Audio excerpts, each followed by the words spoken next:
the Levels Network. I'm Justin Horo, joined by the Triple OG, Willie Mason, and Lukey Stowe, who is behind the glass case of emotions. You're away. You were filming on Thursday. Yeah. How's all that going? Give us a bit of an update. What was the weekend like? And a shout out to Piercy, who filled in for you. He's done it three times now. Thank you, Piercy. Feel like he's becoming more familiar with our gang here at Levels Network. He's good, man. Piercy's good. He's a smart brain. He always has been. Now he's starting to put it on a platform, right? That was the hardest thing with him when he was playing. He wasn't, he wasn't thinking as clearly as he is now. That's true. So, and he's always, and he's the first one to admit that. So he's and also I reckon he shied away from. He didn't want to do it, mate, because he was over everything. He got hammered a couple of times. Heavily criticised. Yeah. So now he knows who he is as a person. He's comfortable with himself, and I'm happy watching him grow as a man, because I've known him since he was 17. So it's great to just sit there and just have a bit of a laugh. Yep. But with the filming, how is Terry Torres growing as a man? Yeah, good. Yeah, he's really coming into his own. I think what we do? I got a body in the car at this time. Can you give away too much? Not too much, but like I got a bit of road rage. Someone like it's proper like having to act like. And you think, how am I going to get into this road rage scene? Like they got a car, because no one else is on the road, so the back streets are like Monavale or St Ives or something like that. Okay. And there's a car going up your ass, right? Yeah. And beeping and stuff. It's like, how would you normally react? Just go drive in Sydney for 2 hours beforehand. So I really had to flick into that sort of mindset, how I'd want to react. But I just don't react like that, because I just don't get road rage. But I'm thinking... You don't? No, I don't. I drive with you. You don't. No. You're... I think with age I've got a lot better as well, but I've driven with you, and there are often times where... Yeah, I'm like, what's the best scenario out of this? Not much. Me getting angry over someone who's just a shit driver or something like that. So I'm always thinking way ahead of those sort of things. And I was like, fuck, I've got to really get in the moment here. And and it builds, right? They said, you obviously got people in your ear. You can hear people and everything like that. You got a walkie-talkie next to you. Okay. You say go around, and then it just builds and builds and builds. You fucking lose your shit. Yeah. I genuinely lost my shit. How many heart rate would have been up to and you do about 50 takes. Yeah, there you go. So your heart rate goes from 0 to build, and it's like fucking better 160. You feel the adrenaline going. There's cameras and shit on the proper car, right? Camera on there. I'm driving this thing. Another camera there, another camera there. So it's pretty fun. Yep. It is fun, man. No one else gets to do that stuff. That's so cool. And are you able to harness the frustrations of potential road rage with this is the 5th year take and I'm over it and I'm fucking starting to get pissed off? Because I'm not at that level. You're still enjoying it, aren't you? I still love it. I still love it. And that's what I think they love about it, because I'm just like a kid in a candy store, and I think, I'll just do more. I'll do more. So, I do every take like it's my last. And if it takes 50, I just do it, because you just don't know. That's so good. That'd be so refreshing for them. Yeah, every take is like proper. That's what I'm thinking in my head. Yeah. So there's not a down moment for me or anything like that. So whatever the lines are, you're going to get delivered. I have to do it like that. It's a good opportunity. I can't go in there, and I'm not experienced or anything like that, so I don't know any better. Yeah. So you're going to get 100% all the time. It's like when you're a rookie and you get the call and he calls up. It's about time. Every rep is that's what I say. Every rep. So at the start of things, it's a little bit nerve-wracking, right? Because you read the script and everything like that, and then you get to a certain scene and you're like, I forget everything that I've done the whole day, right? And so you got a mind blank, and you're like, be confident in the reps that you just rep it. And that's from training, right? Yeah. The more reps you do, so then me and you have got a scene together, and then we're sort of reading off the script, and then by the 10th bit, you're fine. Yeah. But the first couple, you're like, the nerves. I don't even know what I'm fucking saying. Is that the nerves and anxiety it's that you still get? Yeah, and you just don't feel it, because I've never met the guy, right? Yeah, gotcha. Some of these scenes I've never met these guys. So with Will Forte I've done 10 scenes with him, so it's fine. Yep. And he's like a proper vet, right? Yep. But these other guys I don't know. That makes sense. Yeah, and I'm like, okay. Then he goes, more reps. So it's, you get more comfortable the more reps you do in anything in life. That's true. So I guess the comparison is if you go out and you're playing for the Tigers and you've got all these rookies around you, it's going to be so much harder. But if you get inserted into the Penrith Panthers, you go out there and do your job, you've got vets around you. Yeah, and another sort of example. It's all in the culture. If you're doing a drill, that is, you've never done the drill before. Even if you're a first grader or anything like that, you could be a vet or 10 games. It's unfamiliar to you. You're like, shit. But then you rep it out and you rep it out and you rep it out, and you just get better and better and better. by the 10th, 12th rep, you should be able to nail it. Speaking of reps and getting better and getting faster and getting stronger, I nearly caved yesterday and was going to walk to your place. Really? And get you to drive me home. I would have done that, I know. but I'm glad you didn't. I know. So yesterday I'm at the part now where I'm gradually building up for the Sydney Marathon. I'm at I did the half marathon yesterday, so I ran from my place in Little Bay past your place to Centennial Park, did a loop around Centennial Park and ran home. Jeez, that's solid. And I didn't nearly stop on the way home. I nearly stopped on the way there. So I was about 5K in and my knee was just like throbbing. Right. Few things that I know. What was your Achilles? Is it knee now? It is an old rig that you've just got to be diligent. And like little things or you're not small either, Hoz. You're not 70 kilos, bro. You're 100 of the best. Yeah. There's a lot of weight going through that. Yeah. So I got past your place, just past the school, the school on the left. And I honestly was thinking to myself, so a couple of things went through my mind. I was like, you can stop. Like, just make sure you've always said, make sure you're healthy going into this race. Yeah. And then my pride. That dog come out. That's what it is. The dog come out of me, but also my pride and having to go to you and having to go, we would have had to talk about this on the potty, because if I'd went to your house and got a lift home, for sure you got to bring it up. Good. For sure you got to bring it up and take the mickey a little bit. So I was like, you just got to get through it. So I ran for a couple more K, and in the back of my mind, I'm telling you, for like 5 or 10K, I was giving myself an out. I was going, it's all right. You can just cruise here. Mace is just around the corner. Like, he's only 3 or 4K. And then I got a little bit further away. And then I'm like 5 or 6K away. And then I'm like, now you're too far from Mace. So there's no turning back now. So you might as well finish. You know what that builds, bud, in your brain? It's so good. Yeah. You know what I mean? That neuroplasticity, when you don't want to do something and then you do it, it just builds that fucking extra strength in your brain. It does. And your tolerance and your habits and all that sort of shit. So it's fucking great that you did that. Yeah, even if it's not for like specific marathon training, it's always good to sometimes. Like, I knew I had more in me. I knew I was capable of it. I knew I was sore, but I just had to keep going. And there's going to be moments through the marathon where it's going to be like that for sure. You're going to be doing that, yeah. That's where I was like, I know I probably don't want to feel this much pain this early, but in saying that, like, I was able to fight through it. Can you put it down to just one of those days where we just have one of those days, man? Just feel like shit. I played golf in the morning before I went in. It's a long day, right? 10K. You do fucking 10K walk. You've already got that through your body. Just be mindful of that, man. Awful prep. I shouldn't have done it. So that's my thing, and I've got to be more diligent. No more Sunday golf before my big runs. In our 20s, man, we can just bounce back. Like one little, like 10K in your feet and your knees and your hips is 10K. Yeah, and that's at the coast too, where it's pretty much hilly all the way. It's hilly Tupanua all the way through. So, all right. I have been sent the new kit for Levels. This will be for the Levels Network Run Club that are running together. So a little bit of an unveil here. I've already seen them. I want you to give me a rundown. Give us a look at the shirts there. Yes. There we go. That's cool. All black on black. Yeah, you know I train. Yeah, all black. Look at that. That's Lukey Stowe's, I think. Extra medium. How's that look? Nah, that's sick. Do you like that? I like that. Nice. Shout out to ASICS too, who sorted it out. I've got a few for some friends and mates that are doing it with us, and then there'll be options for other people who've joined us from Levels. There'll be like a pickup point for when they pick up their ASICS. Well done. Yeah, so shout out to ASICS, shout out to Sydney Marathon, getting those shirts done for us, and preparation is on board. And 1 month? 1 month to go. Yeah, right. How are you feeling? Feel all right. Feel good. Like, the body feels good, as in like the mind feels good and I feel fit.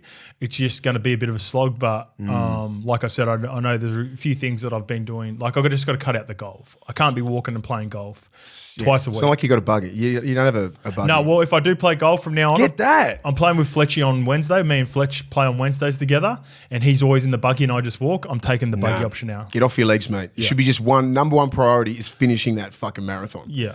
Yeah, and then that way I can still play golf and finish it that way as well. Yes. Also, there's a bit of there's going to be a bit of a party scene down there too. So with about 5Ks to go, they've got a tent.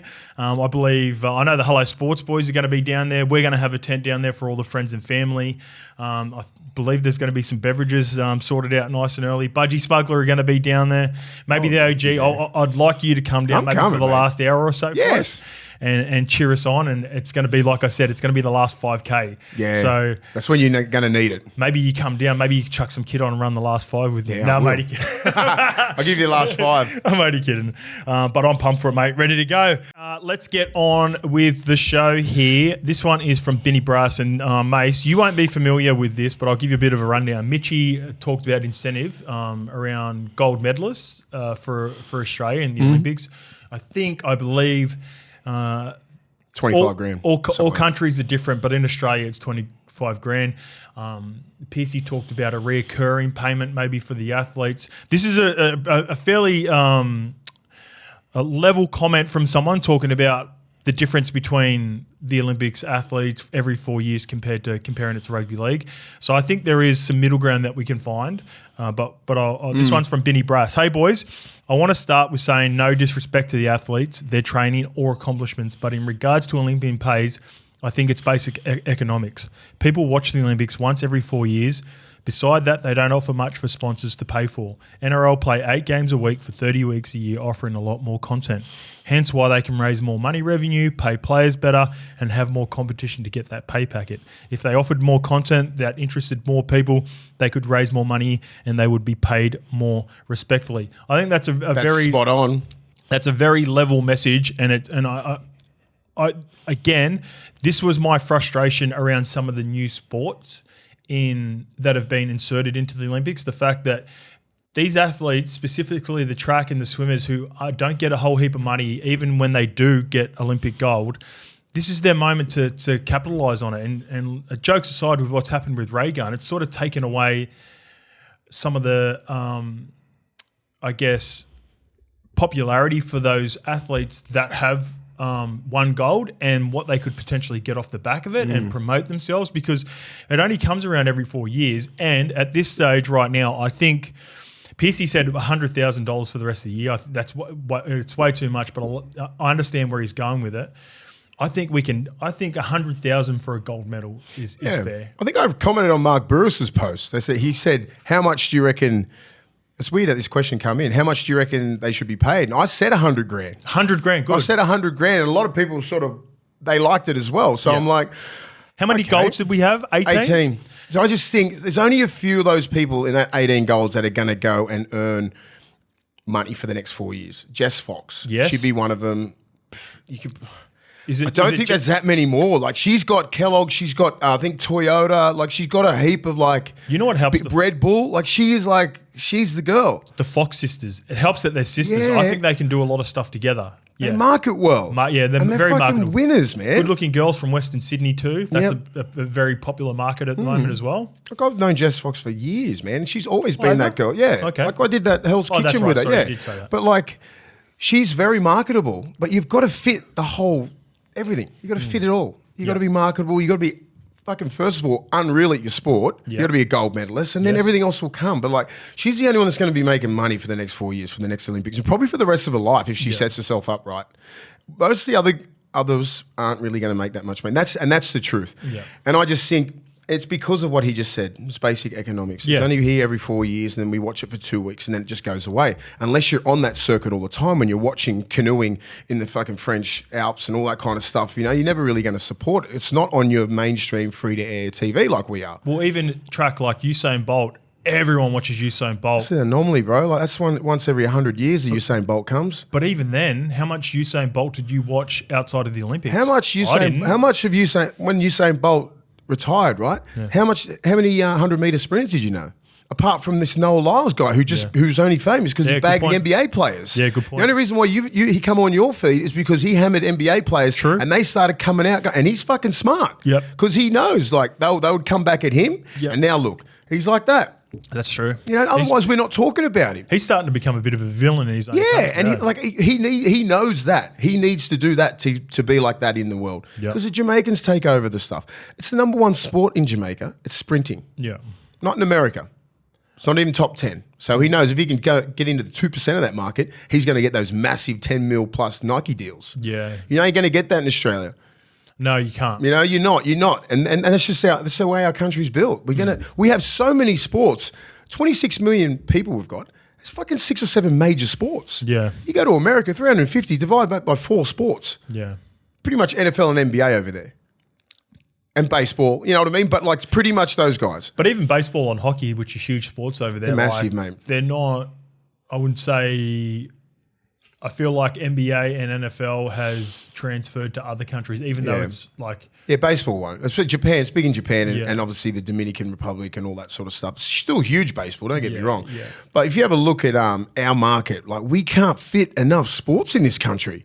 We got fucking, like, look at us. Like all down the East Coast is rugby league. Pretty much everywhere else is AFL. Cricket's everywhere, unions everywhere, netball... Like, I don't know how many other sports, man. So swimming and stuff like that, that's going to be on the back burner in this country. It's when you think about swimming, right? And we always go so well at it. It's one of the and I say this obviously really respectfully. It's one of those sports where, for the amount of effort you put in, and Missiles talked about this, the reward's just not there. Well, that's why Missile's doing what he's doing now.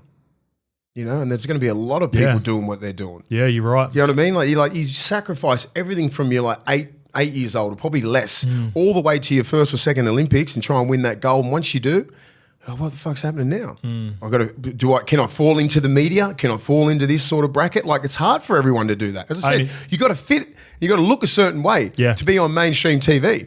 And how many times are you going to be like, can you cross over into mainstream and start doing all sports, like Wide World of Sports, all that? All those shows are all done. You know what I mean? Like, yeah, you're right. With Missile, it's hard, man. Missile's got Missile's actually found his niche not in his own sport. It's league on SEN. Yeah. Like the way he can give an athletics or an athlete's perspective and compare it. His swimming, from swimming and translate it over is a real art, but not everyone can do that. And he's a diehard Dogs fan too, which helps. Well, look at him over there with Matty Johns. Yeah, like he's got that personality. He's like a league player, right? But he was a gun swimmer. Yeah. Do you know what I mean? Like he would have loved to have played league, but he just look at the size of that dude, man. He could easily play lock or something for the Wallabies or like transfer in the back row for league. Like he's 6'5", 6'6", and can move, right? Yeah, I think so. He's always loved league. Yeah, and now he's just gone. Well, he knows his niche in swimming. He's doing that the games there, the fucking whatever it's called, enhanced games. Yep. So he's doing that the right way. Yeah, but not everyone gets that. So not the right way, but like, you know what I mean? Well, he's smart. Yeah, well, he's capitalising on his profile for this, and I'm really intrigued. I know a little bit more information about some stuff that's coming up, so it's going to be huge for sure. And they just wanted to get through the Olympics, which they've done. Thank you to everyone who has continued to follow us, just like those comments on YouTube. Make sure you like and subscribe. Subscribers have dropped off ever so slightly, only a couple hundred now per week. Let's get that boost up because we want to get to 30K by the end of the year. We're at 28.3. On Instagram, we are going really well, and Mace's crew on TikTok continues to fly. Remember to leave us a review on Apple and Spotify. Mace, I've got written down here Nathan Cleary for your BSC Dog of the Week. That's wrong. When you said the reason that you gave this guy Dog of the Week, it's because he was going against Nathan Cleary. So apologies. Sorry. Your BSC Dog of the Week is? Jerome Hughes. I think that was the best game. And I always take into account my Dog of the Week, the best game of the round usually. That's always big for you. Whoever's the best player on that team. And I think he went head-to-head with Nathan Cleary, and Cleary was on until that awful little injury at the end. Yep. Jerome Hughes, mate, he just attacks. Like, he's the main reason why Melbourne's where they are. He's been the mainstay all year. He's probably collected a lot of awards at the end of this year at the Dally M presentation, the RLPA awards, all that sort of stuff. Well, if he was $1.20 favourite for the Dally M going into this, I think he's an unbackable favourite now that Nathan's got injured. Yeah. Yes, of course. I think Nathan was having a real late charge, but I think he already done enough. And he just keeps winning. They keep winning. They just beat the Panthers, right? Huge. Yeah, that's massive, mate. 4-point gap now, Munro premiership. Look at the tools that he's got to work with. And then you have a look at the tools that Cleary's got to work with. You know what I mean? Like, fair enough, he's got Munster and that, but like Munster and Pappy, that's about it. All those other guys have just come in there and just the culture of Melbourne. Don't forget Harry. Harry's in the forwards. Okay, sorry. I don't even include Harry. Okay, so you're talking about the weapons they've got in the outside backs. Yeah, like Penrith got, you got Luai, you've got Tungo, you got fucking everyone. Edwards, you know, so it's got a super, and it's been that for like 5 years, right? Yeah. Pretty much. Give or take you could argue players. that Jerome's value went up this year even more so than it ever has when all those players were missing, and he was still continuing. Yeah. So I just think, I mean, he's my dog of the week because he went at Penrith. You know what I mean? I've never seen like another half go at Penrith like he did. My opinion, both Cameron and Jerome had the mindset to run more than pass. And I love that. And it set the game up well. Yeah. Because they're the most dangerous. When I see money run and he just cuts off his left foot, and that, I'm like, fuck that if I'm a defender. Because he's coming at the 4-man or inside the 4-man to a 5-man in a middle. He's testing the middles out real early. Yep. And he's strong as hell. People fucking don't get it twisted with him. He'll fucking throw the biggest man off. Both of them are a lot stronger than you think. Yeah. I think that goes back to all the wrestling and the core work that they do. 100% it is. Has to be. You never see a weak wrestler. Or even you look at Tyron Wishart later on in the game, which we'll get to a little bit later on. The strength there when he just busts off his right foot. He got through Leota, man. Yeah. And Mitch Kenny and Dylan Edwards was Best behind defenders. there as well. Easy. It was a big 4 to get through. Yeah, so Jerome Hughes, dog of the week. All right, my BSC dog of the week is a little bit different. I actually had the player that went opposed to him last week, but what a bounce back. And this is about the dog mentality is he's been obviously going through a lot. Probably hasn't had his best season to date, but my body science dog of the week is Valentine Holmes. Yeah. He scored 26 points on the weekend, 3 tries, 7 from 7, 18 for 176, only 1 line break, but the part that impressed me the most, huge week, signs with the Dragons, 1 year left on the contract with the North Queensland Cowboys, but he's getting to the end of his career now, and that security of a 3-year deal is for sure appealing. Gets to go down and team up with Flanagan again. But Katoni was awesome last week, and we talked about it. Them two were going hard at each other. Yeah. And Val had some nice moments in that game. Katoni was just so strong, and this week he come up against another beast and a guy that I really rate in Matt Timokor. And he just had his number. Yeah. And, we've talked a little bit about we miss the old matchups with isolated centers. Seeing more, aren't we? We're starting to see some more. We're starting to, I think, fatigue into the game is bringing some more individual matchups. And Val took the week personally. He probably took my BSC dog of the week personally and therefore come out and wanted to just He was on another level. He was Val. He was on another level. And that's the Val that I'm used to seeing. Yeah.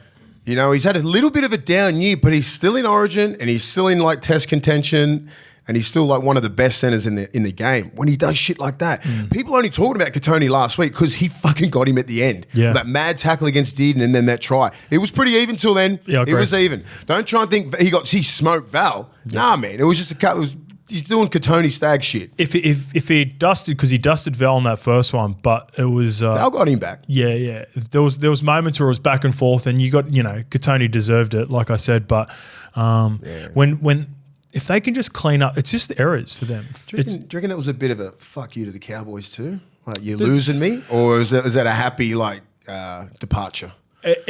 For me, I don't know what you were like. I always played well after I signed. I always had anxiety leading up to when I signed. 2 or 3 weeks, if I knew something was very close and before it got done, I'd always play so much better once my security was sorted. I don't know. That's just how I was. Some are opposite. Some go get their contract and kick the feet up and then just relax. Whenever I got it done, my next 4 to 5 weeks, so the back end of 2015 was probably one of my best stints at Manly. Yeah. It wasn't until I signed with Catalans. Yeah, that's right. I went on a really good run for about 4 or 5 weeks, but it's because I knew I had a contract sorted for the next 2 years, and I got rid of all the anxiety. Sometimes, I don't know, maybe that's the thought. The thing with Val is he's just had a couple of really uncharacteristic errors defensively, because everyone put him as the best defensive centre. He's always been a solid defender, and that's what sort of let him down this year. And then he just, when he off the back fence for those carries, one off the ruck, and then he'll just drop a real simple one. People don't understand a few little injuries here and there too can sort of derail you how hard you run, right? He was coming off the back fence, then you get a couple of little soft tissue injuries, your confidence goes down a little bit through Origin. It's like it's a fucking roller coaster of a year. Yeah. To try and put some of the best years together for centres, You got to have hardly any mistakes. Your reads need to be good in defense. You got to be on play 2 and 3. You're getting you got to man up with the best, like their best center. Yep. Do you know what I mean? So Val's going everywhere. He gets on the left. He's on the right. Like he's marking your best man all the time. He had some good matchups the last 2 weeks. Katoni and Timoko. Yeah. He's still got it in him because he fucking cooked Timoko. Here we go. So, he plays his 200th game this week too, Val. Yeah, he's on 199. He's 29. He just turned 29. He's got another 4 years in him. He just turned 29. He missed 18 months, didn't he? Yeah. Man, he's going to give so this isn't just the end of 3 years for him. He'll give the 300 a good shout. And another 5 years, bro. And surely another 5 years in him? That's a long time, bro. Just go by threes. You get to 260 and he'll see where he's at. Okay, that's fair enough. You can get 20 a year. Maybe a little shift back to the wing can prolong him a little bit more, you think? I don't think it prolongs you anymore. Gone are those days when you could get on the wing and rest. They are fucking getting hammered. Yeah. Play 2s and 3s, bro. Woo. Yeah, I'm just trying to think is anyone like... No one's going back to the wing. I think Val's a special player because he can play wing, centre and fullback. That's why he gets like close to a mil. So any other week, Val, we need you to play wing. Sweet. Centre, right wing, left wing, fullback. Yeah. You're right. Versatility. That's a fucking versatile human there. Yeah. Because you're talking both sides of the ruck, left centre, right centre. He doesn't care. He's just got that much talent. He can play anywhere. Yeah, that's a good point. Yeah. So that's why he's on the... If I'm spending a mil on an outside back, I want him to play all 3 positions. And that's where he separates himself from like the other centres like the Katoni Stags and stuff like that because Katoni's always right side. He can play left. He can play both, but like he can't play wing and fullback. Yeah. And then those positions, Val can play. You can pick Val fullback in a test arena or Origin and he'll still do a job. Yeah, that's true. Fucking rare, bro. That's true. People don't understand that about Val because he hasn't had to do it up there. Even like a Brian. Because of Drinky. Even like a Brian, like 850, you couldn't play. No. You couldn't pay Bizzer to play fullback. Val's probably the most versatile back fiver in the game. Yeah. No doubt. I reckon he's 1 or 2. Yeah. Name another one. Yeah. Critter can't play fullback as good as he can. That's true. Yeah. I agree with that. And Val's tested at that position. I'm trying to think who are the top teams. Penrith, maybe Joey Manu. Joey, mate. Joey. So it's Joey and Val. Joey and Val, they're the best switchblades in the game. Yeah. They can go anywhere. Who else we got? There's got to be some more out there. Not like that, man. That's the top tier. Let me get the ladder so we can... That's the top tier. So Storm? No one in that. No one in the Storm? No one in Para. Maybe Money playing 5'8" and fullback, but no. Panthers, I'm thinking about the top teams. Bulldogs, Seagulls. It's a rare. Yeah, that's why you can go into negotiations. Selwyn Cobbo? Negotiations, no. Centre winner. Yeah, I think he's heading that way. Yep. He's heading that way. That's why you're probably going to pay more for a Selwyn Cobbo than a Katoni Stags. Because you get his mind right and everything like that. You're talking about a gun from both sides of the... And fit enough to play fullback. He's proved that. In 3 years, he's proved that, Selwyn Cobbo. Yeah. Maybe someone in the comments can let us know someone we forgot. Val's had a body of work since 2015-16. True. Yeah. And he's been tried at all those... He can even play running back in the NFL. And then there you go. There's a bigger switch. There's a bigger switch. So that's why they can go in negotiations or be on the open market and go, fucking, come on. Yeah. Get your wallet out. I think the most valuable part that you've mentioned there is being able to play fullback if the Sloan situation doesn't work out. But Sloan is playing good footy now too, so it's a luxury. Sloan needs a Val Holmes there. Yeah, so true. Keep him on his toes. Yeah, bring out the best and of him. Flano knows that. You're away. This one was directed at Mace, but I want to throw this one to you, Mace. Hey, Midge.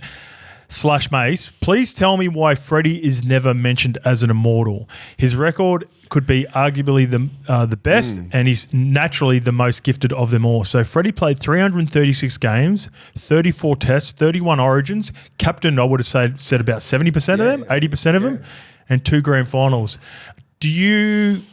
I've got Freddie and Lockie in the same category. I've got them both. They would both be more. I sort of haven't mentioned Freddie as much because I don't think, which is probably the wrong thing to do. But for me, I think Freddie's immortal. I think so as well. If you talk about those numbers and what he did to the game, he changed the game. No one's seen a guy like that come on the scene in I think 88, 89. He just dominated everything, left foot, right foot. Just a man-child in the 90s. If you have a look at the size of that guy, he's 16 when he played first grade. You know what he doesn't get credit for? And we talked about Shawnee, right? Front of mind with Shawnee. And I think maybe the younger generation won't realise, he's similar in the sense to Shawnee, where like when he first hit the scene, No one had a game plan for that man. It was a big left foot step and it would play off the cuff, and then by the end he like completely changed his game, and he was that steadying influence at the Roosters and was probably a little bit more controlled because Father Time's undefeated. You got to slow down and mature your game. Played a lot of football, Freddie. You know why? Lot. You know why Freddie? I don't think gets. Yeah, why? I don't know. I don't understand why. Freddie should be an immortal for me. Him and Lockie, they should be the next guys up. I agree. Like, and as in, I agree that from my era. So all the chat, because the Immortal apparently it's going to be announced on Wednesday. I've got some views around that we'll talk about after this. But apparently there is going to be someone announced on Wednesday, which we'll have ready for the Thursday. But I never got to see Ron Coote, so he's the name that got tossed up. And then there's also Brett Kenny, and he's another guy that's been named. But for me, for the guys that I watched, I think Freddie and Lockie are the guys before Cam, who I think's a lock, and then probably JT for me. Why have they waited so long to put guys like Ron Coote and Brett Kenny in the to be an immortal? They should have done that 10 years ago. It's just waited too long. And then right now, like 5 years ago, should have been Lockie and Freddie. And now that you can put the guys like JT, Cam and Bill and GI and all those guys in. Like it needs to be, because they want to be relevant, right? With the supporters coming up, they're still relevant with JT and everything like that. So, but they missed a couple of generations there. Yeah. Like just from being lazy. Like get those guys in. There was a comment, and I sort of liked it, but I've got a different take on it, where someone wrote a DM about it should be every 10 years you get 10 Hall of Famers and one Immortal. I think we could go 5-1. Yeah. So every 5 years, because our system's like it's weird because we don't look at it. Like I'm sitting here now going, fuck, Hall of Fame. Like that I don't really bother about that. And like, imagine being Brett Kenny. Yeah. Like he's already a Hall of Fame, then you be an immortal. Like it's like, dude, I've been retired for 30 years. Like some of these guys that got put in the Hall on the weekend, they've been retired for 20 years, man. Like 25 years, Steve Renouf, well deserved.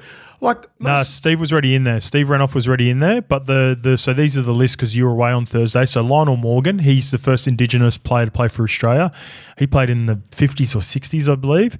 Les Boyd was famous for... he was tough, that dude. Dirty and tough. Dirty. The 80s, I think he's a player from the 80s. And then you got Benny Elias. Oh, sorry. No, you're right. The Pearl. Apologies, mate. The Pearl was part of the gang as well. So Benny Elias and Steve Renouf. How they're like them two guys are a part of the same crew as like Cameron Smith, Jonathan Thurston. That's what I'm saying. Like you've missed the whole generation. Those guys should be Hall of Fame players, but it shouldn't be put in right now. Yeah. Pearl retired in 99. Benny Elias retired in, I think, 96. I'd say it would be around there. So you're talking 30 fucking years, man. 25, 30 years, and then you get put in the Hall. Like that ship has sailed. Do you know what I mean? Like you have to wait till you're in your 60s to get in the Hall. Like make it like those guys in the 2000s should have been put in the Hall of Fame.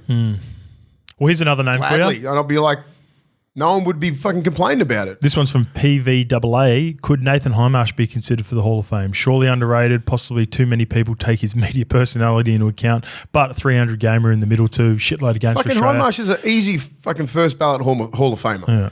Don't worry about what, because it's a bit of a piss take now on the Matty Johns show. But like, everyone who played with Heine or played against him knows that he's got a Hall of Fame talent, right? And he deserves to be in the Hall of Fame, right? So I just think they've mixed it up. They've waited too long and everything for it. Now, if you put like anyone but Lockie or Freddie, and you just want to put JT and Cam in because of their, because where they sit in the game right now. Yeah. And then do you go back and put these guys in? Like, put them in first. Yeah. Put them in first and then worry about these legends that just retired right now in the last 5 to 10 years. Put them in like next year or something. Like, don't wait so long. Just put shitloads of people in. Backload it. Yeah. Like you're putting those players in that are retired for 30 years. I don't think we're not like NFL players who are like, I want to be in the Hall of Fame. But we should be. We should be celebrated, but we're just properly. Not. We are just not. You just retire and you're like, fucking get along with life. Well, I think that's because of the system, not necessarily about the accolades. Like it hasn't been done properly. It should be celebrated properly. Should be done now. Someone brought it up like, do it at the Dally M's, like even if it's not on coverage, acknowledgement at the Dally M's or something like that with all the current players, acknowledging like 5 players coming up on the stages. I think that would be a nice way to do it. I think if they're going to try and start doing that, they're going to put all those guys being immortals and Hall of Famers like straight away, which sucks for guys like Lockie and Freddie, which I hope they don't. I'm just thinking that they might do that. but they'll fuck it right up if they do that. What's your gut feeling on Wednesday? Who gets named? Ron Coote, Darren Lockyer, Freddie, Cam Smith. I think those three guys, how many can they put in? I think they're only put in one. Lukey, can you see how much they're going to find out how many they're going to put in? I think they're only putting one in. Yeah, well, that sucks. Put three in. Should be Ron Coote, Freddie and Lockie. Sam Burgess has also got put into the Hall of Fame. This is from Orchard Primary Academy. Thinking about other Poms being inducted in the Hall of Fame after the induction of Sam Burgess. Who else do you think makes the cut? Gareth Ellis had an impact. James Graham. Adrian Morley also stands out. Listen to the show regularly every week from the north of England. Shaky Wakey, best podcast around. You guys hit it every episode and talk so much modern game sense. That's from Matt. Thank you, Matt, and apologies for my stint at Wakefield. Adrian Morley? I don't think they played enough here. I think Adrian Morley did. Moz only fell. I feel like Moz only played to like 2006. Did he play 6 years? Yeah, did he? Yeah, because 7 years. We had to look up because he's the one that stood out for me. 7 years of work. I'm pretty sure. All right, here we go. I've got Adrian Morley here. I thought he only had like a 4 or 5 year stint. And 2000 to 2006. Yeah, it is too. 2001 to 2006. Yeah. So 6 years. That's enough. Years? Yeah. What do you play? 130 games or something? Might have been suspended for a few. NRL 113. Yeah, probably suspended for 20. At least 15. At least I think Moz. You know what I mean? I think there would be no Sam Burgess if there wasn't for an Adrian Morley. Yeah, it's a good shout. So I think he was a guy to come over here, like in the modern day era, and dominate. So I think he should have been in that. Won one grand final, played in 3. Yeah, and was dominant during that early 2000s. There's no one scarier than that motherfucker right there. Yeah, that's a good shout. That was I reckon Moz I think he should have been in that. Here we go. Lukey's texting it through. Texas Chainsaw. I think you've got to really establish between like your normal Hall of Fame players and then the Immortals. Like everyone sort of knows the Hall of Fame players, they're fucking great. But then the Immortals are just like, that's another level. Yeah. You know, like, and I think Freddie's in that. I think Lockie's in that.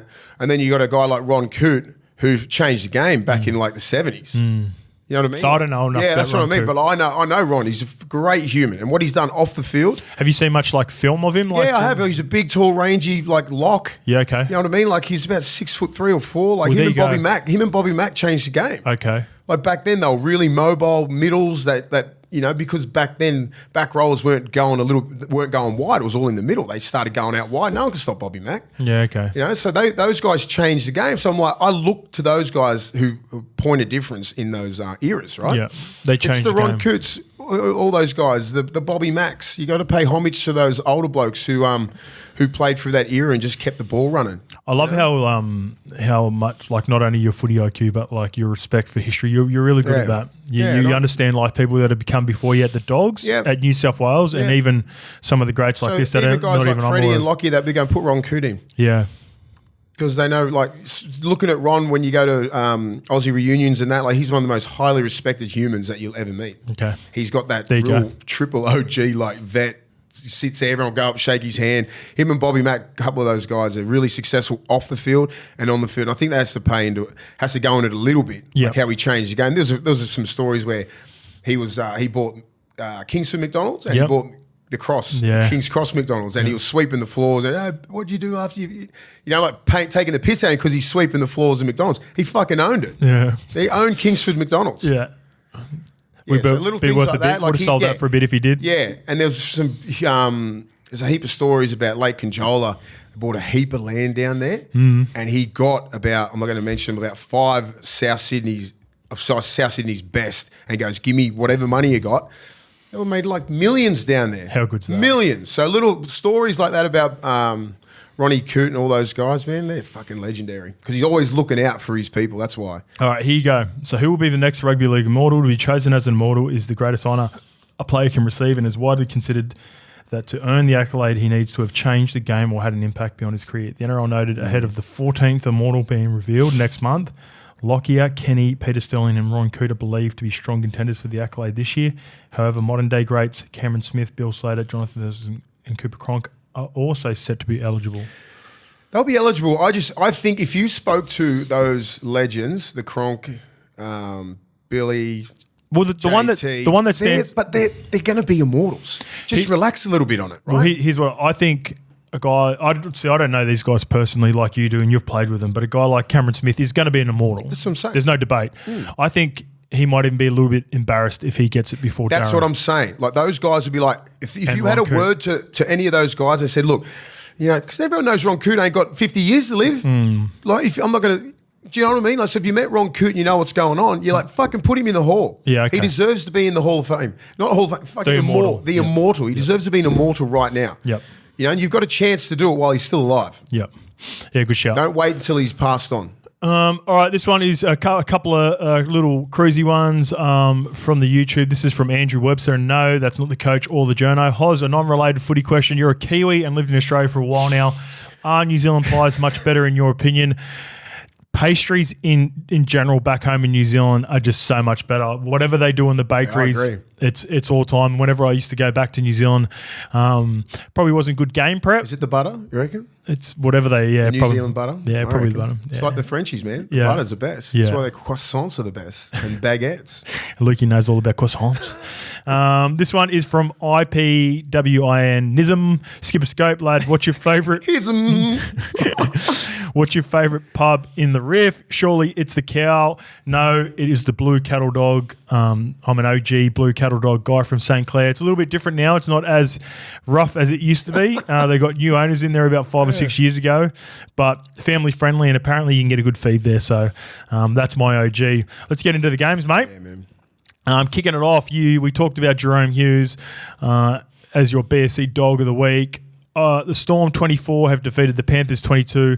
The Storm all but lock up the minor premiership now, but the impressive part was beating Penrith at Penrith, especially only having 12 men when Nelson went off, which... Fuck, he's big. He's just big. Destructive, mate. He just can't help being that big. You just got to watch where he puts his shoulders and lends his weight. Like when he did that to that, like when Munster and that went off. Laurie. It's just a big man with a little bit of momentum, just holding his ground, and two guys go flying.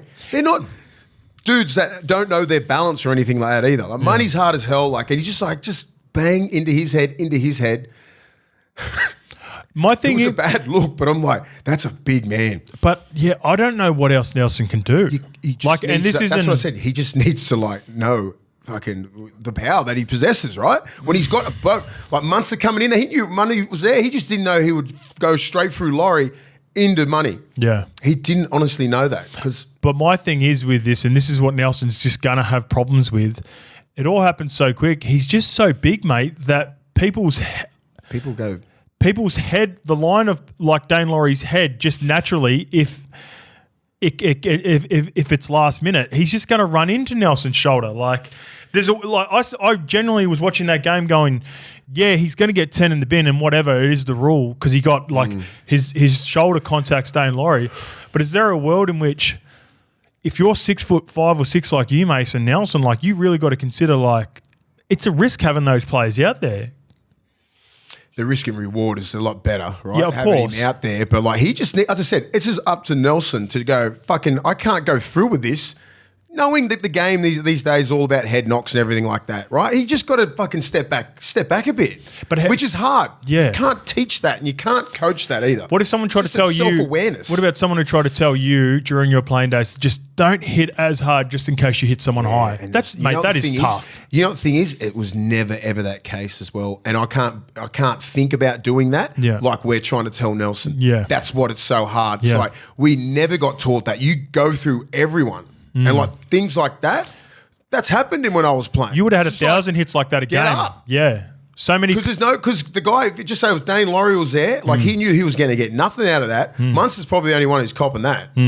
But Dane Laurie wasn't getting a penalty and I wasn't going off for 10. No. That was how it was back then.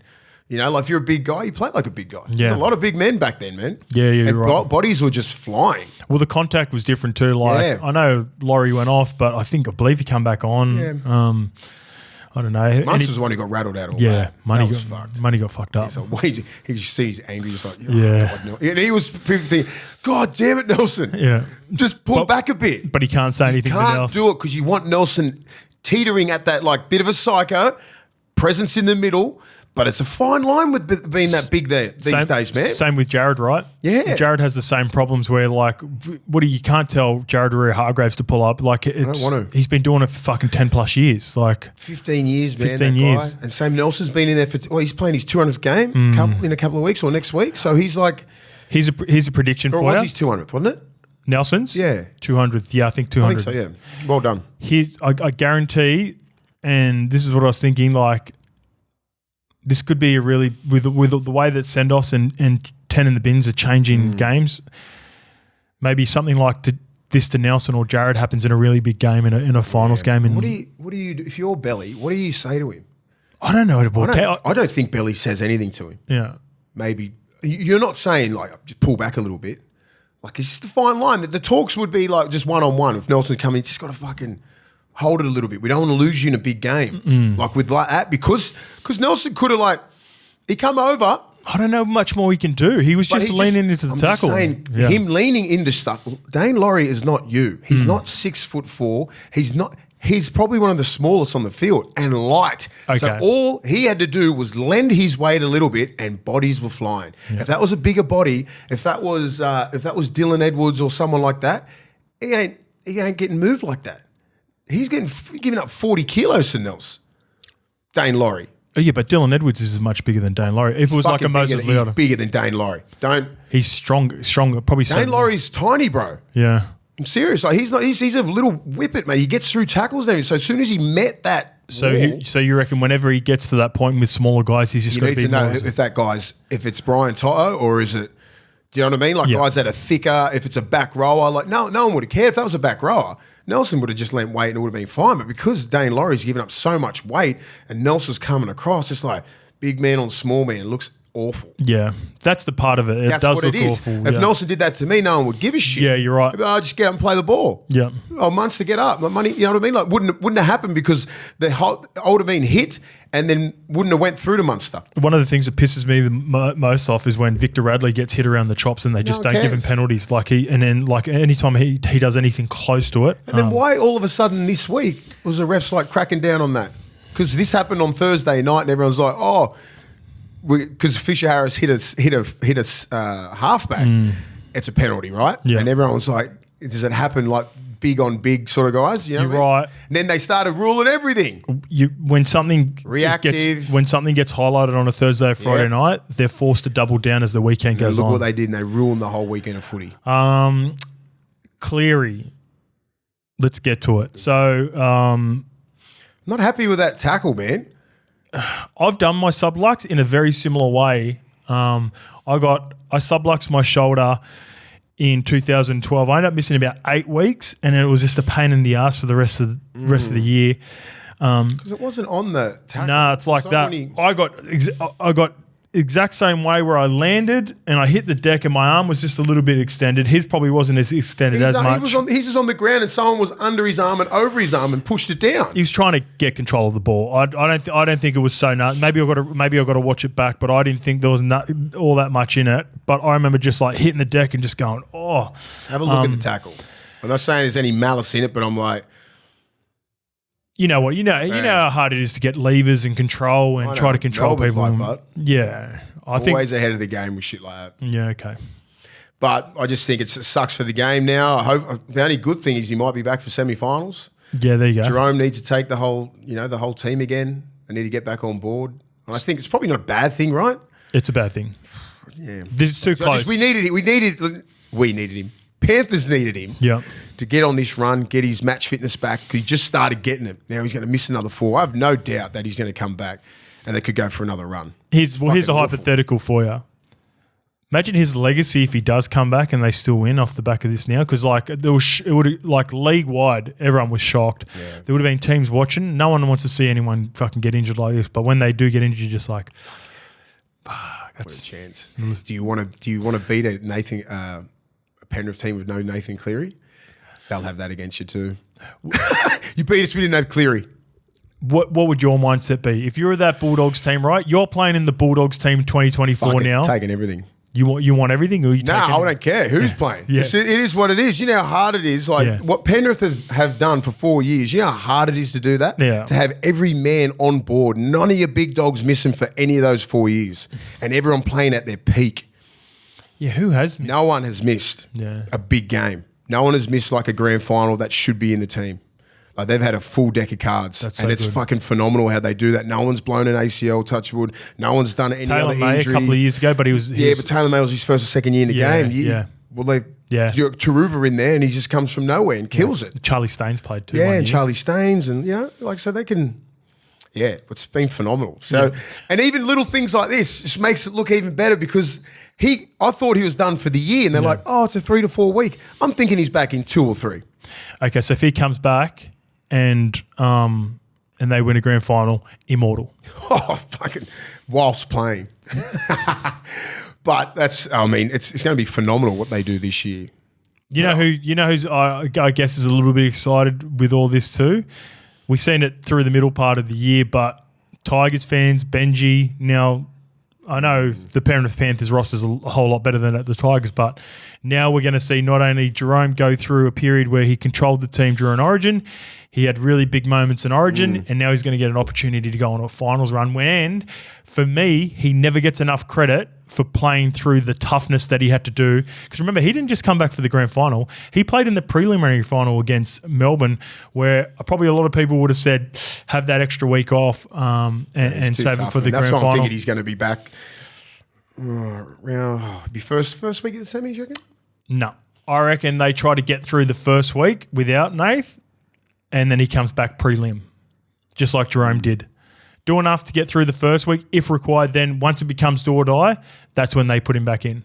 Yeah, you'd like to think that way, especially if one of them's still in there. 1, 2, 3, 4, 5. It'll be week 6 prelim final. Yeah, I reckon if it's a 3 to 4 weeker, he's back. He'd be coming back as quick as he can. You reckon? It's too tough. What would you do if your coach? I want him to just chill out for a little bit. Yeah. If a week prolongs the rest of the year, like there's no real threat. You know what I mean? I want him for the prelim and grand final. I don't care about that 1 and 2 weeks. You're back in the Penrith system to get you through. Yeah. All right, a team that would have been really boosted from seeing the news, just like a number of teams coming up that all got victories following this game on Thursday night. The Seagulls 24 defeated the Warriors 10. Touch wood, but Turbo is starting to look like himself, Mace. Defensively, his movements are a lot more aggressive. That's the one thing that I notice. At times, Manly looked like they're under the pump in this game, but good signs. Ches gets his last win over SJ. Them two have been going at it for 14 years now, going all the way back to their rookie years, 2011 grand final. So plenty of ups and downs in between for both of those guys, but some really cool moments shared during and after the game with those two. And Manly still got my concerns. I don't think they're a genuine contender, but they're giving them a shot at that 4th spot, which is going to be between them, Cowboys, Cronulla, and Bulldogs. It's all up for grabs. And if you're... So whoever slips up, Yeah. Oh, Cronulla just need to keep winning. Well, none of them slipped up. Yeah, that's what I'm saying. Cronulla just need to keep winning, keep playing out. We'll get to their game soon. But I like the Eagles. Like the Warriors come out, they all guns blazing. I was like, it could be an upset here. It could be an upset. Warriors were good, I thought, to begin the game. Really good. But like when you got Trebojevic and DCE and the other Trebojevic, and you got like all these gun players in like really important positions, you should be able to win most of these games. Everyone else just role players, man. Just do your job the best. Go forward. Like you've got a big enough forward pack to fuck with anyone, right? Yes. You shouldn't be able to like go, we're going to get dominated in the middle by Penrith or this and that. Like their pack gets dominated in the arm wrestle though. That's my because you got big bodies, right? Yeah. When they get stuck in the washing machine and it's set for set, and they did a good job defending against the Warriors, but this Warriors team this year isn't the Roosters. It isn't Melbourne Storm. Melbourne Roosters and Penrith will all score against you if you give that much possession over to. And I find like the really good teams can just keep doing it for set after set after set. Where the Warriors can't really do that anymore. I mean, they can't do it this year that much.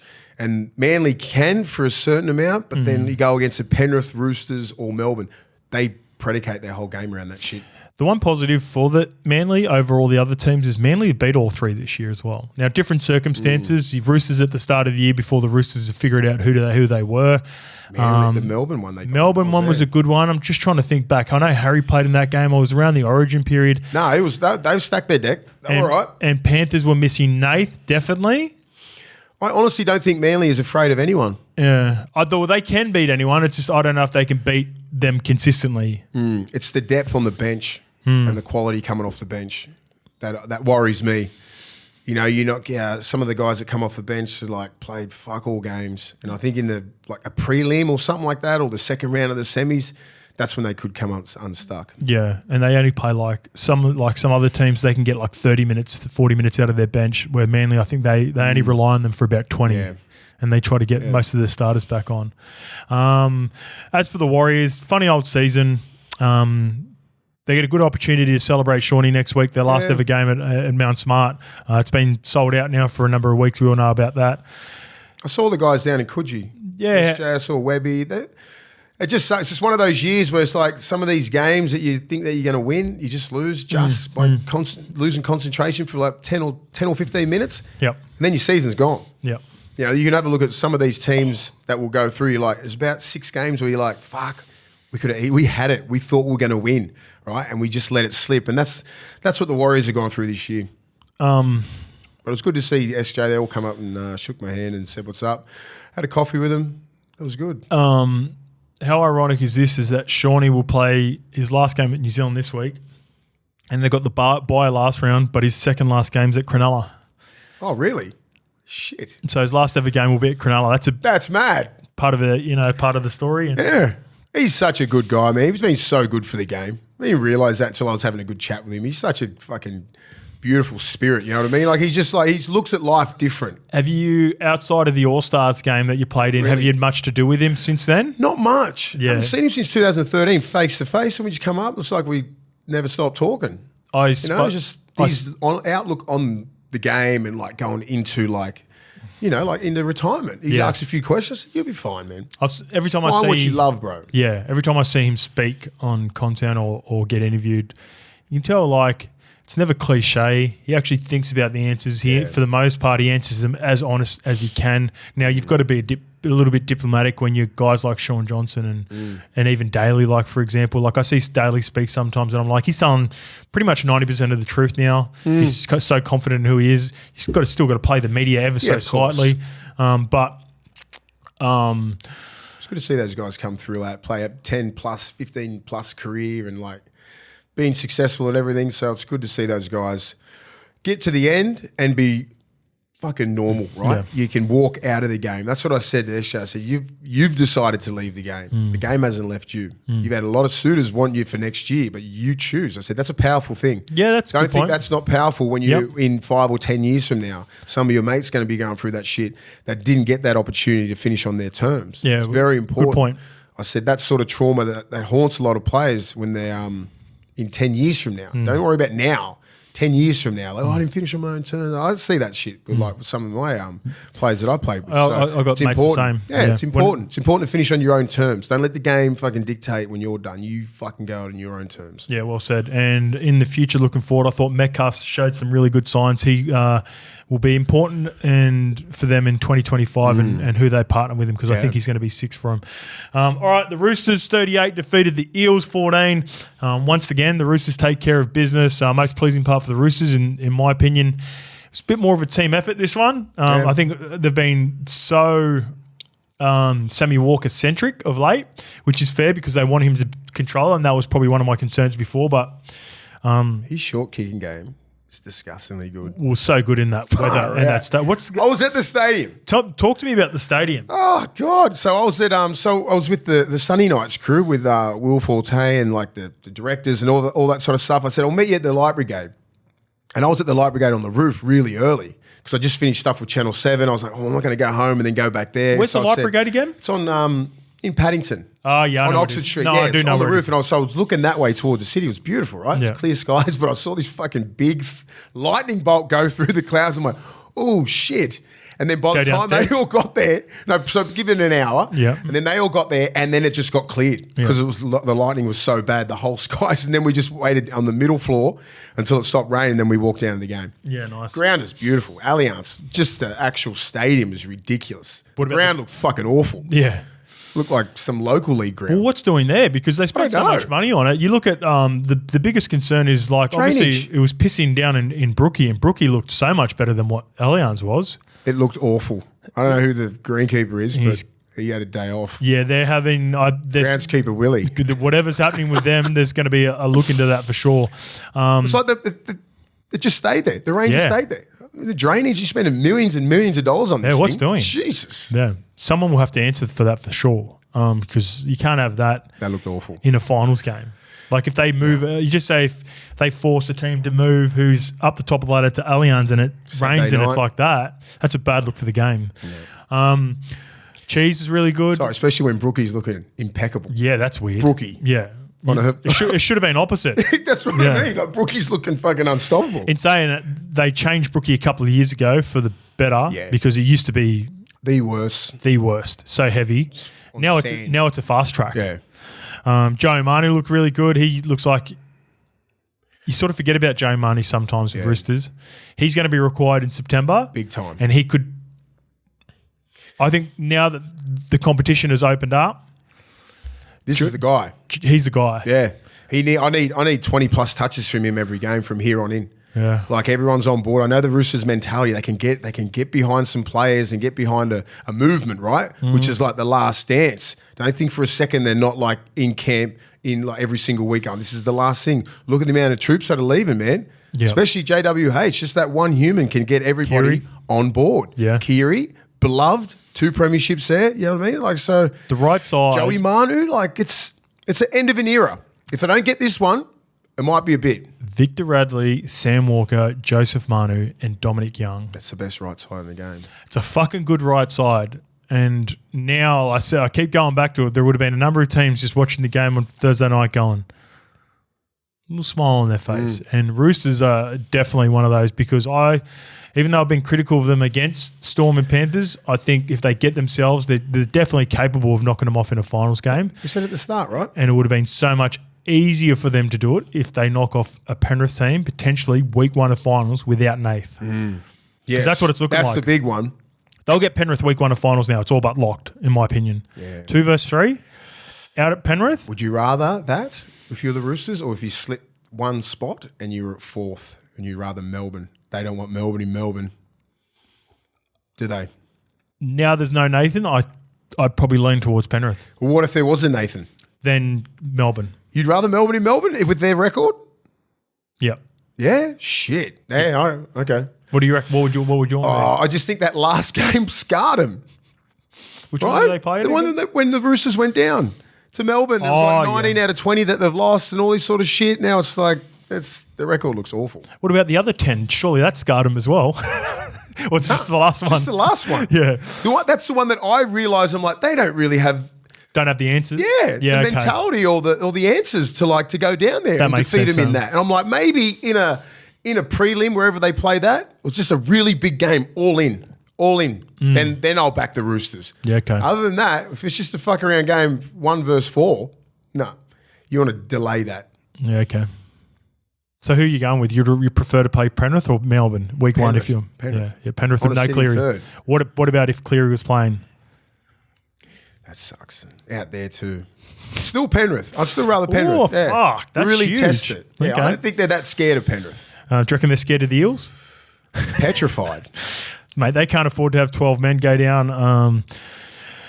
Shout out to Bailey Simonson. I did the run home on Saturday morning with Bailey Simonson. He's a good dude, man. I like the way he he's a good player. He's just re-signed there, but just like he said, there's a whole heap of decisions that need to be made around the club for better or worse.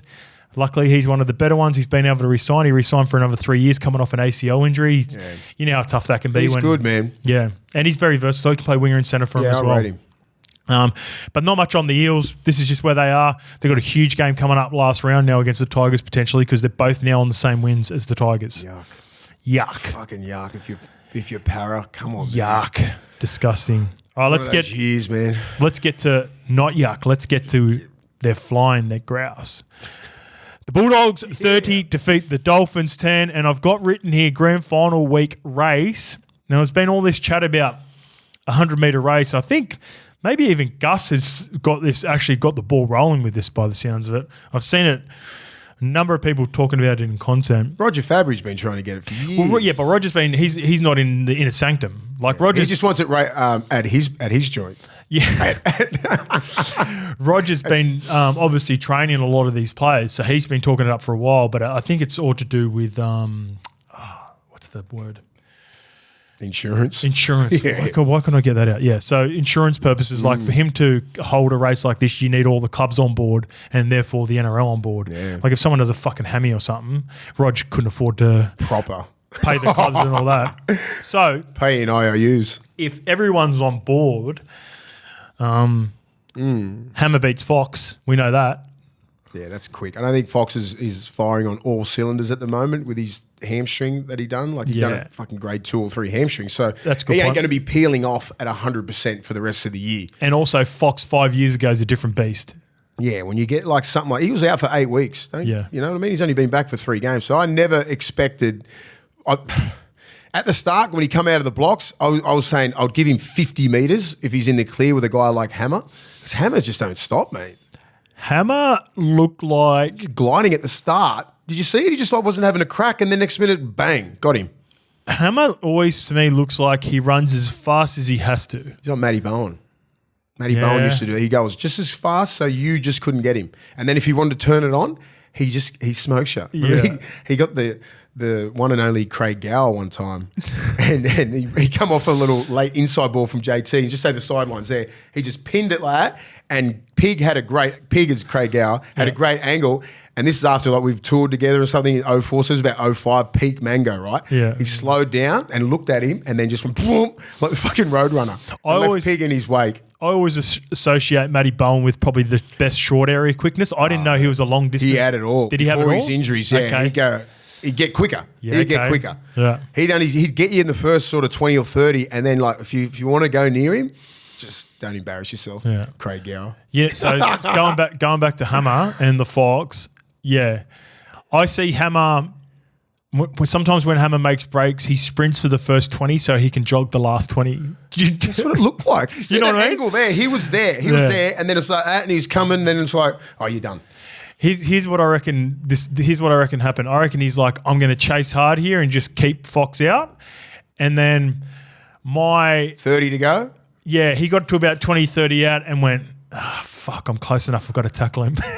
I'll look silly if I don't have a crack here, because I reckon he would have, because he was going at that speed and angle, and I reckon you're right. From in 20 metres, he's like, I'm going to get him. Yeah, fucking spewing. I'm going to get him. You know who hasn't got any credit in this whole thing yet? Herbie. Yep. Do you reckon Herbie had something to do with it? Do you reckon all right, you take the Hammer out. Does Herbie get him? Yeah. Oh, I reckon he goes over the line with him. He doesn't. He gets Fox right in that like 2 meters to go. Yeah, I agree. And Herbie was fucking just behind him. He didn't have the angle. But Hammer was in the way. Yeah. And also Herbie. So he was on the outside of him, wasn't he? Fox was dying in the ass too. Yeah. That last 10 meters, I went. That's Ruben's fault. That's the Ruben. It's the hammy. Yeah. It's the hammy, and like obviously the fatigue and not doing. He wouldn't have done hardly any. Not balls out like that. Any sprint efforts. You'd think to the degree, to the level which he can normally do. But yeah, I think Herbie gets there, and knowing Herbie and just knowing like what Herbie's been able to do, I think Herbie's a big chance of holding him up as well and taking him over. He's strong. Maybe that all-in-one tackle where he picks him up. That was a good battle, him and Critter. Yeah. That was good too. Yeah, that was good dudes, too. Yeah, man. they were going at each other. Yeah, it was good. Critter nice and fair. Set up some nice shape with Connor Tracy for Carraz, but I've seen a couple of times where Herbie finished on top like 2 or 3 times, and that very rarely happens to Critter. He's big, Herbie. Yeah. He's a big boy. They're about the same size, them two. Good builds, man. Good builds. 100, 105 kilos. Yeah, fucking built for the kill. Can probably fucking run 100 metres in about 11 I reckon seconds. Herbie would have got him as well. Yeah. He just had the outside track. Yeah. And he just wanted Hammer to look good. But how about it, eh? Hammer tears Poor me. Fox, man. Like, I was like, because there's no way Fox would have been coming back. Like, you don't have to come back at 100%. Like, show us how fast you can go, Fox. Bro, I'd have him at 80%. You know when he took the intercept off the ground and when it hits the deck and he would have been going, you know, Asako went for the fucking quick ankle tap straight away. Thanks, mate. Thanks. Because you either get tackled straight away and then you know you don't have to sprint all the way to the end as well. And I reckon he looked at, I think it was it 70? Yeah. About 70 out? Yeah. Because I was saying, like, Fox, no one's touching Fox with about 60. Yeah. I reckon he had 60 in him, but it was that last 10 metres. I reckon guys like Sabi and Khan Pereira and the Hammer. Okay, yeah, let's go. I think they're going to be the ones to beat. I reckon here's the way I reckon the race goes. Respectfully, right now with the injury, I don't think Fox is a true contender. I think the three for me are Hammer, Khan Pereira, Jason Saab. With if he wasn't injured as well, I think he'd be a contender. But Tolu Kola would be a contender if he wasn't injured. And Xavier Savage is a shout for me as well. But Xavier Savage has put on a little bit more weight this year Quick over 60. So even Khan. Yeah, because he wanted to get more contact this year. I think Savage has put on an extra 4 or 5 kilos where he'd have to drop some weight. So the top three for me, and I think it would go like this. I think Khan Pereira would be in front after 20. Hammer would be thereabouts around 50. And then in the last 20 metres, Sabi would sprint past both of them. Yeah, I think something like that. I reckon if you're Sabi, you're going, if I can stick with him for the first 50, I'm coming home, with 30 to go. No one's touching him. Yeah. No one is touching. Maybe Hammer. Maybe Hammer. Maybe the Hammer. If I don't think you can save yourself on a 100-metre sprint. Well, you got to set it up. Well, right. see, this is where I don't think, if you're talking purely race, and because Sabi plays on the wing, and yes, albeit the wingers get more involved, Hammer has to do so much more defensively, offensively all the time. I think he holds more in the tank. 100%. I think he's way more reserved than what people think. I think he's got another level in him. Yeah, it'd be interesting. It's only because he has to play big minutes and be required that I say this all the time. He pulls up, he sprints a little bit, he chases people only as quick as he has to. 100%. I don't think, even if you talk to him, he would say, yeah. How else would I get through the game? Yeah. You can't redline everything. He redlined it when Fox is in the clear, but. Can you ask Fox for me? I want to know because when Foxy scored his try there at the end, Hammer was chasing from the middle again and he flicked it up. I want to know what Hammer said to him. Do you reckon Hammer said anything to him? I was looking for shit like that, you do as well. I'm like, did Hammer disrespect him or anything on the first one for him to throw that? But I'm like, it's just maybe lucky I wasn't too close to something, Brad, or something like that. Something like that. Yeah. It'd be interesting to see, but I want to know. I reckon there'd be a couple of smokies.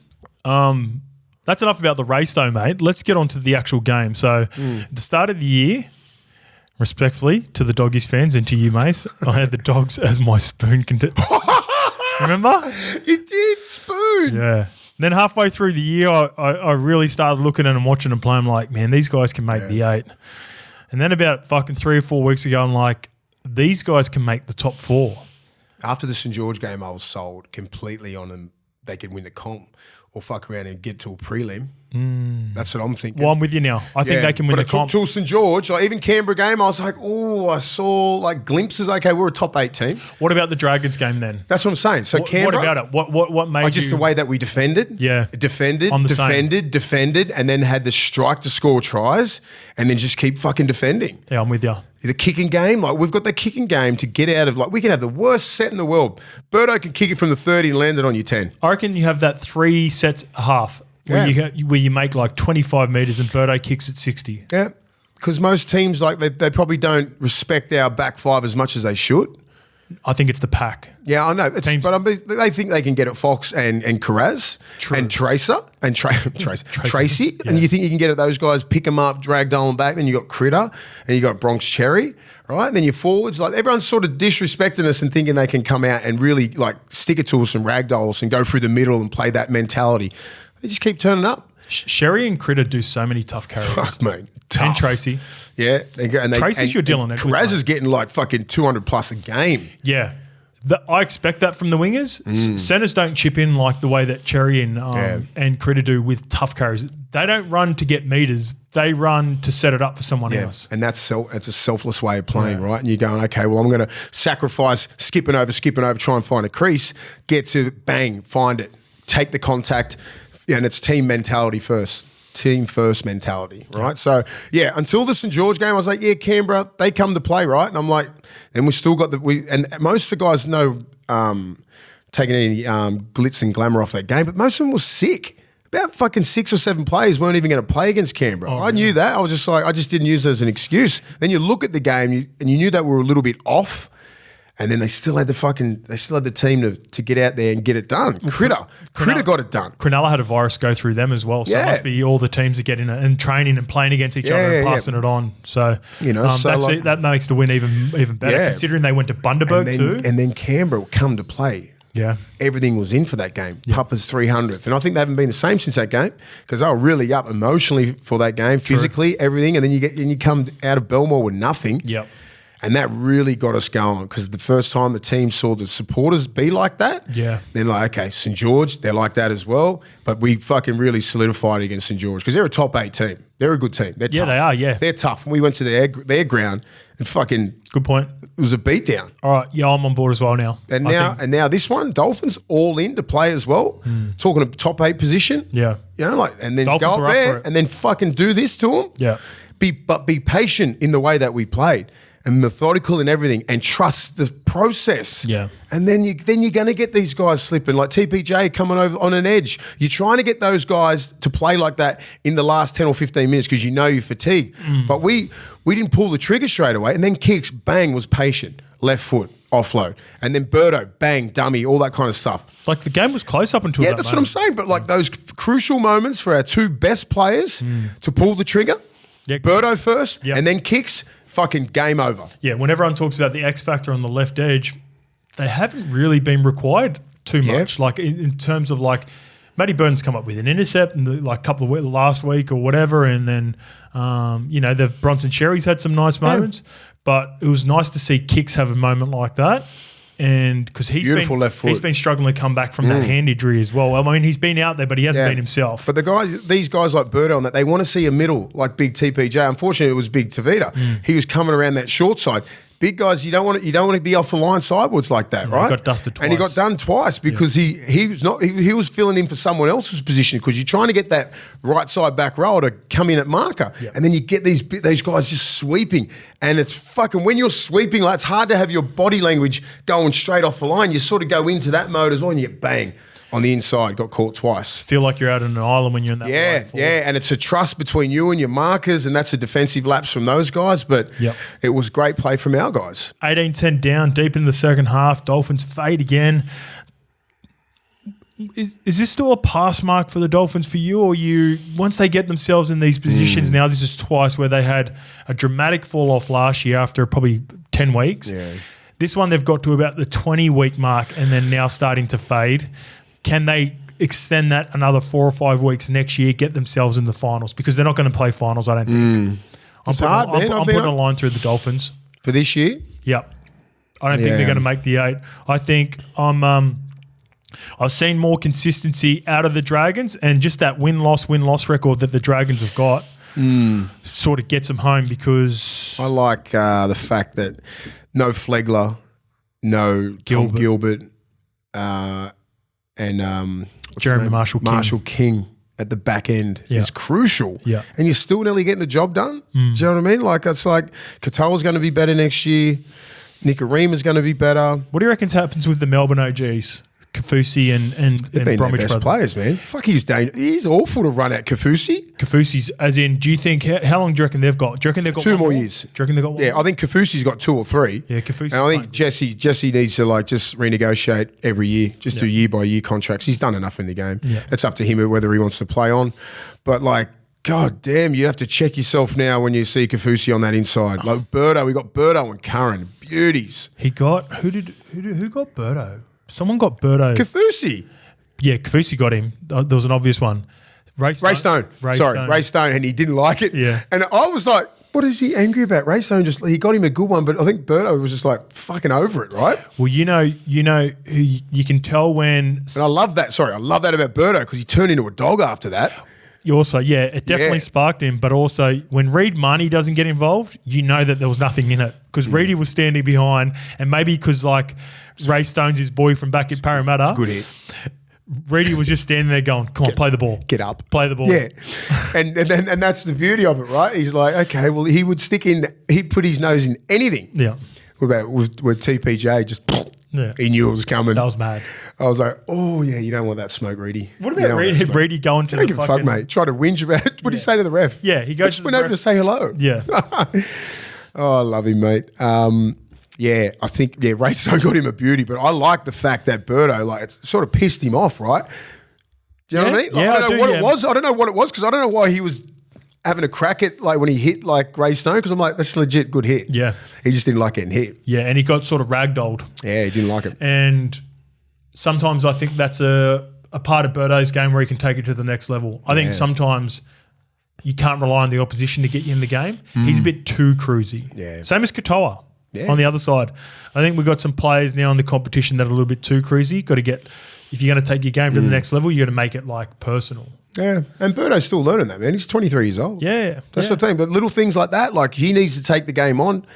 6'3", 100 kilos, move like the wind. Pretty big, aggressive, big body. People. Yeah, he can lick people. Yeah, and you sort of want to see that from him. He's like a Braith and Trent Barrett build big at boy, 6'8". Yeah, runs good, and I think now that he's got the weapons around him, it's like, hey, Birdo, just go to the next level. Let's go. We'll see. He's got that talent to be like fucking one of the first pick for Australian teams and New South Wales teams. He should be playing more rep footy moving forward if he's serious. He had a down year last year. He's back where he was now. Yep. The Cowboys 42 defeat the Raiders 4. Another team that could get a big boost without the Cleary injury. Clifford, he shines with Dearden. And he looks like a 2025 replacement. And Val... He got 3 after an outing last week. I talked about that. When passes stick, here's my thing with the Cowboys. Very similar. They're like Manly. Yeah. I feel like Canterbury and Cronulla are the same team. And what I mean by that is they want to win teams gritty. They want to go through the front door. Yep. They want to play high completion rate and then rely on their defense. And I don't think they've probably got, in my heart of hearts, in big games, I don't think they have the attack to beat the top 3 teams. But they're going to make it ugly for those teams if they get there. But that's what holds them back. Manly and Cowboys are the same, is they've got the attack, but I don't know if they've got I don't think they can get in the washing machine. I don't think they can get in the washing machine and defend their way to wins. Now, granted, 4 points against the Raiders. Raiders, they're slipping. Raiders still had a lot to play for, man. Yeah, I know, but they died in the arse quite quickly. It can happen up there too. Yeah. This part of the year. Yeah. This is when everyone's just, fucking hell. Even if we do win, can we give it a crack anyway? You know, like, fucking hell, Clifford, bro. Where's that been? Apparently he's been killing it in the Queensland Cup. Well, it just takes a little bit. What's he, 25, 26? Yeah, he'd be around there. Everyone was, as I said before, very impatient when he first come through the system. They just thought he was going to be a superstar because he killed it when he was 19. Yeah, you got to be patient with these young guys. A lot better roster that he's got now than during the time when he first hit first grade as well. But they just weren't patient enough. You know, so now he's back there. He looks like a first grader. Yep. Acts like a first grader. He got swag like that. He walks around like that. I can just tell that he belongs out there. But when 3 years ago, I'm like... He's in good nick. Yeah, he didn't belong out there 3 years ago. You know, because they got rushed up there too quick. So now, you know, I think if you're Townsend, you know, fucking hell, that's probably the last thing you wanted to see. The last little run into the finals. Well, even Val said it was like a bittersweet moment for everyone because Chad's obviously highly popular up there. He was team captain, but he said Clifford took the game. It's a sliding doors moment for Clifford. And that's what I'm saying. Like, he could have come out there and just did his job. Didn't have to do what he did on the weekend, but he did it. Bust through the front door. Yeah, and he was run first mentality, and that's what you want to see. He's got a massive boot on him.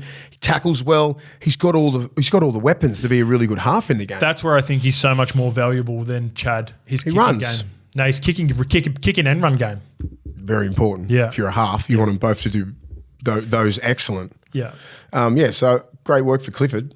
Yeah. Did and killed it. Val. Yeah, they were on, man. They look hard to stop when they're on. Yeah. It's just like, can you do that? Can you, when they get in the washing machine, as you're saying, but like, you think of the guys like Ruben Cotter and McLean and, you know, like Robson, that's your middle. Like, they're fucking very well experienced, right? Tamalolo, when he comes back, like you should be thinking, yeah, we can make a run for this, boys. We're getting this first set of semis. That's where it starts again. And I just think they've got a different mentality than other people. Canberra, I just said they're running out of gas. Two guys that represent this the most, I think, guys that I love as players, and I feel like they're really fading right now. Matty Timokal and Morgan Smithies. Started the year unreal. They were beasting it. Both sort of smaller bodies, just whatever, whether it be injuries. And then I'm not identifying just those two guys. I think those two guys have got huge ceilings. That's my point with this. And they're rinsed. Timokal was. And Smithies, it's his first year NRL. He started really well. I think there's going to be some tweaking through the middle for this team moving forward. I both think they're obviously they're internationals. You know, Smithies is playing for England. Timokal's playing for the Kiwis and been really good. I think they're a representation of sort of where the Raiders are at. They're just dying in the arse. That's second year as well, right? Timokal had a gun year last year. This year started off really well. Remember he got Val in a trial this year and he got him one-on-one and smoked him. I reckon Val. I think Val's like held that against him. Yeah, there you go. Took it personal. And he's always had his back. That's what the great ones do. He's always had him. He's like, I got to get this young kid because this guy's come out of nowhere. Had a good year last year, and then like Holmes sort of slipped up, bang, beat him, and it was cold too. Was that a trial? Pretty sure it was a trial. Yeah, I thought early in the year. This is the last trial before round one. Yeah, it was too. Yeah, it was too. And he got him there, and I think Val's had that in the back of his head. I'm going to fuck him up every time I play him, and I love that about him. Well, he got him. And Timokal's thinking like every game just like a good game, and but these guys like Val Holmes take that shit personal. You got to have little things like to get up for. Like motivate. What else could you get up for? You're playing the Raiders, right? Up there, blah blah blah. But then you go, okay, well it's personal now. I got to make it personal with this young kid. Tell him who's a big dog. He did indeed. The Tigers 18 defeat the Rabbitohs 16. This is the toughest carry of the weekend by far. Benji was asked. Last game on a Super Saturday. Come on, man. And it lived up to where these teams are. I'm telling you. If you're a Tigers or a Rabbitohs fan, and even the refereeing, everything about it. That was fucking KO mini. I'm not going to double down. But Benji was asked after the game about Galvin was really good, and Galvin continues to be good, and asked if he could have used a rest, and he basically said we don't have any other options at the moment. Now that has been perceived as a bit of a dig at the two players that were playing New South Wales Cup, which were Latu Whanu and Bud Sullivan, who are both on a combined. Well, they're on a combined 1 million. But I think are they? I think it's more like we would love to give Galvin a rest, but he's just clearly the best option. And even though he's a young kid, he's clearly just levels above where the other two. Why would you rest him? I don't know, just to prolong his career and he's fucking 18. Get him out there. If you're Galvin, you wouldn't want to be rested. Your first year in first grade, play me every single game so I can prove week in, week out that I'm your guy. And if it's not for the Tigers, somewhere else. What about That's Ricky? A dumb question. But maybe it's off the back of Ricky resting Strange last week or the week before against the Dogs. Why do you do that? Just because he said he's too young and he worries more long-term than short-term. I think Strange plays the game a lot more physical than Galvin. Personally, they play similar positions, but that's Strange. He goes in on defense. Galvin runs heaps, man, and gets. Yeah, I know, but he defensively, he's nowhere near the other guy. Yeah, Strange tries to hit harder. Yeah, but I reckon Galvin gets hit harder. Yeah, he's just an easier body to hit. Yeah, a lot more real estate. He's a bit taller and slender. So they're both getting licked. Yeah, at point. Yeah, but defensively, I think you can handle it with the ball. Like just defense. Okay. Like I think just when you're fucking setting your feet at some big back rolls that are spotting you up when you're 18 years old, what are you going to do? And he Galvin puts his body in front, but I'm just saying he doesn't do it with the intent that Strange kid does. And Ricky would fucking know that better than anyone. Yeah, he would see what he's like in the fine tuning his game. Like he's there like all the time, so he knows what he needs. I think he's probably seen enough. Okay, that's fair enough.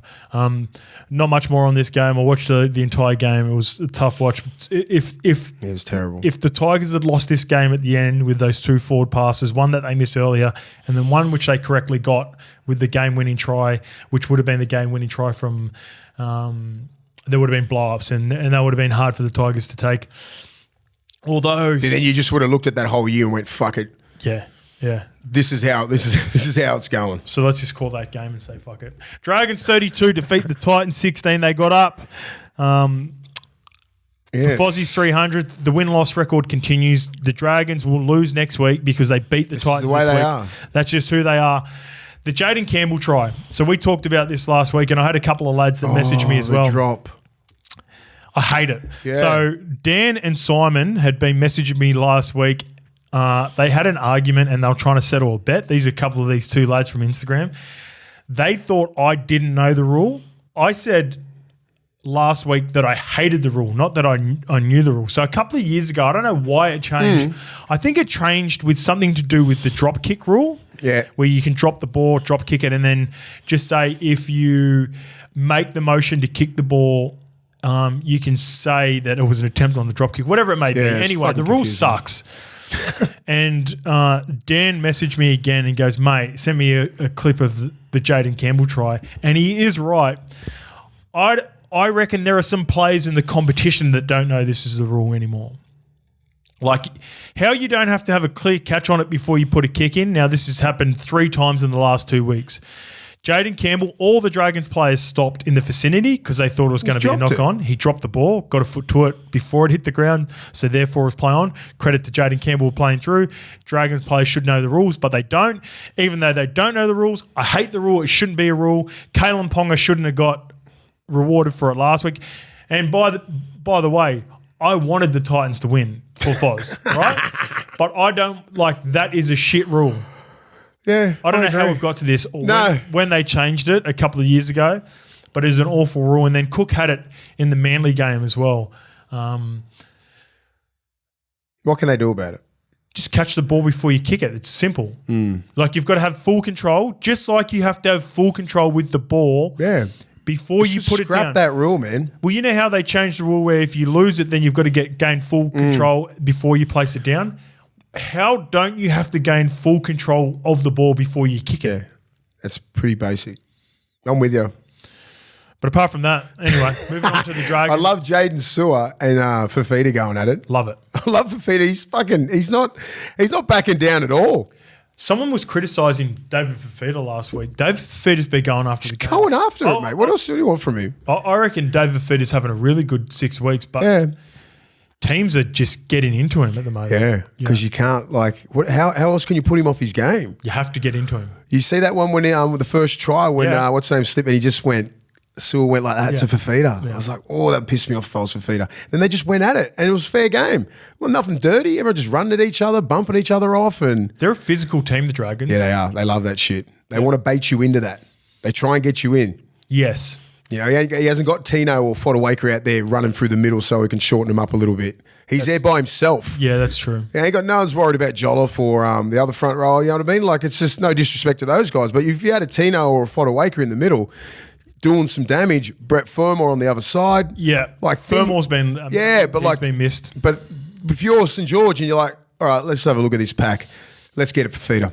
Everyone. Yeah. And that's your mentality. You got to go at him all the time. You can't sit there and fight and all the bullshit, but like you can get at him, be physical with him, get him into that game, try and bring him off his edge, try and get him one-on-ones and that. Then you can bait him up. Dragons would have looked at the game last week with the Sharks and going, we just got to do exactly that. We just got to run hard and tackle hard. Yeah. And the Titans have made they're getting better under Desi, but they haven't done it for long periods of time yet, and they'll figure themselves out next year. And with Tino, with Mo, with Fermor, they're such a better pack. If they can do it for 18 to 20 rounds, they'll fucking be good. Yeah. It's hard to maintain 27 games. Titans, if Foz stays healthy for the entire year, I think the Titans make the 8 next year, but it's going to be the Dragons this year. They're playing you know who's really come on for me at the Dragons? The Fiangai twins. Yeah, they were highly touted about 3 or 4 years ago, and they just didn't really pan out. Coincided with Dragons sucking as well. And you throw these young twins in there, think they're going to save your club. They're centres, man. Well, you know what cost all 4 or 5 of so the Fiangai twins with Sloan, Talato Almone and Bud Sullivan, they were all highly successful in the juniors and they just rushed them all. They just expected them to dominate in first grade. Translate straight from flag into first grade. Come on. Sloan and the Fiangai twins are starting to come into their own now. Yeah. Be patient with them. And they're going to be required next year with no Lomax. Yep. Titans, they've slipped up now. But the last game and I guess the biggest, speaking of rule changes, the blocker rule in this game has cost the Knights a potentially. chance of making 100%. The Knights can't make the 8 from now. Yeah, they'd be fucking absolutely gutted with this. Yeah. That decision, man. Can you break the rules down for the people at home so they can understand it? So with the Steve Roach rule, the reason they changed that ever so slightly was because teams last year were putting 3 players just on the side of the ruck where the kicker was supposed to kick. Yep. So what they said was you can no longer have blockers there in front, so therefore that you can put kick pressure on the kicker. Now, these blockers were in front of the 9?